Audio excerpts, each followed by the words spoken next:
All right, this weekend, UFC debuts in Saudi Arabia for the very, very first time. And as you probably know by now, it was Robert Whittaker versus Khamzat Chimaev. But that fight is scrapped. Robert Whittaker is still in the main event and he's taking on Ikram Aliskerov. Okay, a man that is an incredible fighter with a record of 15-1, with the one loss coming, of course, to Khamzat Chimaev. Khamzat Chimaev hit him with a beautiful uppercut that just folded him, dropped him face first to the canvas. Khamzat gets on top, lands another big dig, and that was it. But that's the only loss. And since then, he has been on an absolute roll. Debuted on the Contender Series, had 2 fights in the UFC, and they were all, those 3 fights, first round stoppages. It was a Kimura on the Contender. It was a knockout, round 1 over Phil Hawes, and a knockout over Warlley Alves. Now, they're great fighters. They're great names and great finishes and performances. But there was a big difference here from going to Warlley Alves and Phil Hawes to somebody like Robert the Reaper Whittaker. First of all, Khamzat Chimaev, turns out that he had a very, very bad case of food poisoning. Dana White said that he was being violently sick. Violently, and I mean violently ill. And I hope that he's feeling better right now. Khamzat Chimaev is a force of nature. We all wish him the best of luck in his recovery, and it is a shame that this fight's not going down. But as Robert Whittaker said, anyone, anywhere, anytime. A lot of people say that. They like to talk the talk, but they don't really walk the walk. And that is all Robert Whittaker has ever done, okay? The man has been fighting at the highest level. You would think he was about 40 years old by now, but he's not. He's still a young man. He's still in the prime of his life. He's 33 years old, and he has been at the top of this sport for a very long time. Never surrounded in any controversy. One of the nicest guys you'll ever meet, and an absolute monster inside the octagon. So, it's a tough position for Robert Whittaker. Let's be real, because going up against Khamzat Chimaev, a man that was undefeated, that was on an absolute roll, that has beaten the likes of former champion Kamaru Usman, decimated other opponents very, very easily. Remember picking up Li Jingliang, talking to Dana White before he choked him out. Just an absolute show of dominance. Robert Whittaker was rolling the dice. That was a tough fight, but why did he do that? Well, he got knocked out against Dricus du Plessis. That took him out of the title conversations. He comes back. He has a war with Paulo Costa. Gets back on track, gets a good win, right? But you beat Khamzat Chimaev, you take that O, you beat the man, you become the man. All of a sudden, Robert Whittaker is back. He's the belle of the ball, and he's chomping at the bit to get his hands on either Dricus du Plessis, Israel Adesanya, Sean Strickland, whoever the champion is going to be by the time he gets his shot. But that isn't the case against Ikram Aliskerov. Ikram Aliskerov has got a lot to gain here. Number one, you're probably not overly familiar with the name. Who the f*** is that guy? Right, he's a Dagestani. He's got incredible wrestling. He's a Sambo world champion. He's an international master of sport. And the man is super athletic. However, he's not a mainstay. He's not a household name in mixed martial arts yet. Let's remember, yeah, he's got 1 loss on his record. Yeah, he lost to Khamzat Chimaev. But who else has 1 loss on their record that is now a champion that got knocked out in the UFC? By the way, Ikram didn't get knocked out in the UFC. That was competing in Brave in the Middle East. Lost to Khamzat Chimaev, absolutely no shame. Islam Makhachev, I think, is 26-1 now. And for some people, they have him as the pound-for-pound greatest fighter on earth. It's either him or John Jones. We don't want to go down that path again. Calm down in the comment section. Relax, man. But the point I'm making is that, you know, sometimes we get caught. Sometimes we get clipped. Just like Islam did, but he's come back now and he's dominating everybody, okay? Look at the performances that he's putting on. And he's getting better all the time. Who's to say that that's not the situation with Ikram Aliskerov? Those fights that he had, the last one over Warlley Alves, he throws a high kick, throws a flying in, then boom, right hand, puts him to sleep. The man has power. The man can wrestle. But more importantly, this is where it gets really different with Ikram Aliskerov compared to Khamzat Chimaev. The man probably has a gas tank. Okay, he works his goddamn ass off. He comes from Dagestan. They are known for being extremely hard workers.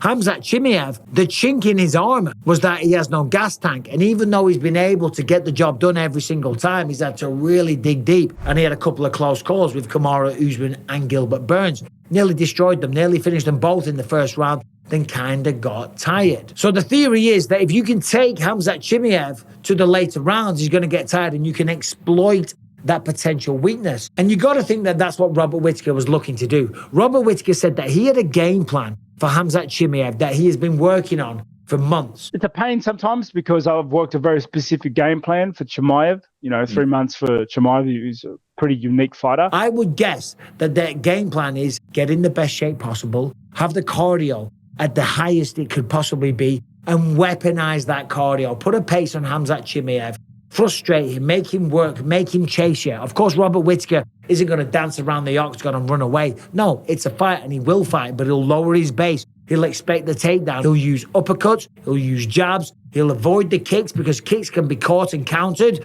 And he'll dance around a little bit. Stick and move. Be the bull versus the matador. That kind of approach until round 3. And then take over in rounds 3, 4, and 5. Because we have seen in round 3, Khamzat does get very, very tired. And that's not an insult. It's just what history has shown us so far. And let me tell you right now, being tired in a one-on-one sporting environment, regardless of what the case may be, when you're tired, it's the worst feeling on planet Earth. But then when you're in the combat sports world, okay, whether it's a boxing ring or in the UFC's octagon, and you're tired, your lungs are on fire, you're gasping for air, and you've got a world-class opponent like Robert Whittaker that isn't tired, that's buzzing, because he sees, oh, look at you, your jaw's wide open. I'm going to break that jaw with a right hook. I'm going to kick you in the face. I'm going to mix things up now because now you're tired. Now you're a sitting duck. Now I'm going to go to work and show you my championship experience.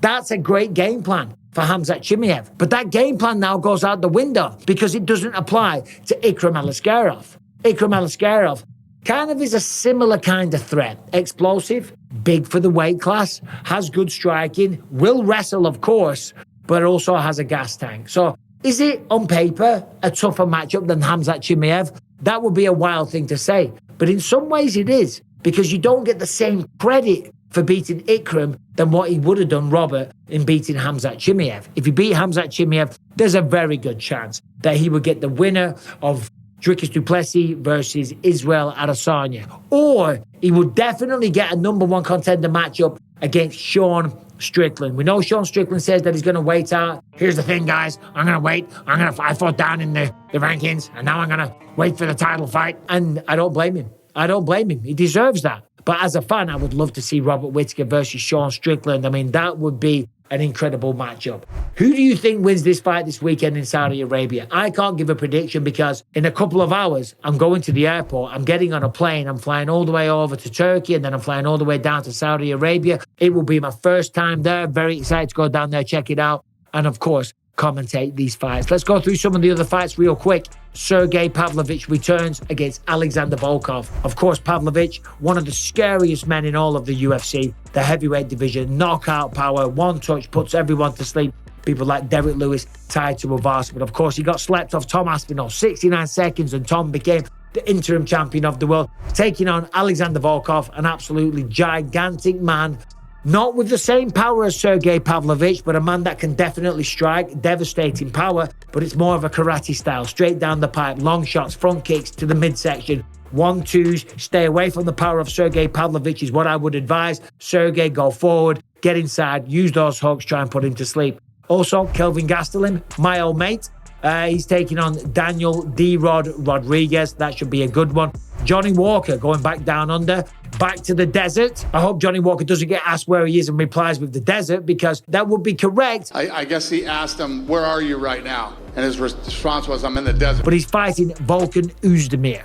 Oezdemir, great fighter. Oezdemir's got insane power. Oezdemir, of course, got back to winning ways recently when he choked out Bogdan Guskov, fought Nikita Krylov, Paul Craig. He got a win there. Magomed Ankalaev, Yuri Prohashka. The man only fights the best fighters. Volkan Oezdemir is a dangerous man. Let's remember, when he signed with the UFC, he got a title fight in almost no time, and that's, of course, his nickname. He beat Vincent Prue, knocked out Misha Serkinov, knocked out Jimmy Manuwa, and then fought for the belt against Daniel D.C. Cormier. Lost to Anthony Smith, beat Dominic Reyes, and since then still fighting the best of the best. And he's taking on Johnny Walker, who's a freak of nature, and it's going to be a tremendous fight card from top to bottom. But who wins? Robert Whittaker versus Ikram Aliskerov. You got to think the experience, the championship rounds, and all the rest of it is on the side of Robert Whittaker. But we still don't know the ceiling on Ikram Aliskerov. 3 fights in the UFC or under Dana White's promotion with the Contender Series, 3 first-round stoppages, and seemingly improving every single time. It's going to be a great night in Saudi Arabia. Can't wait to be there. You guys take care. Thank you for watching. Subscribe and ring the bell.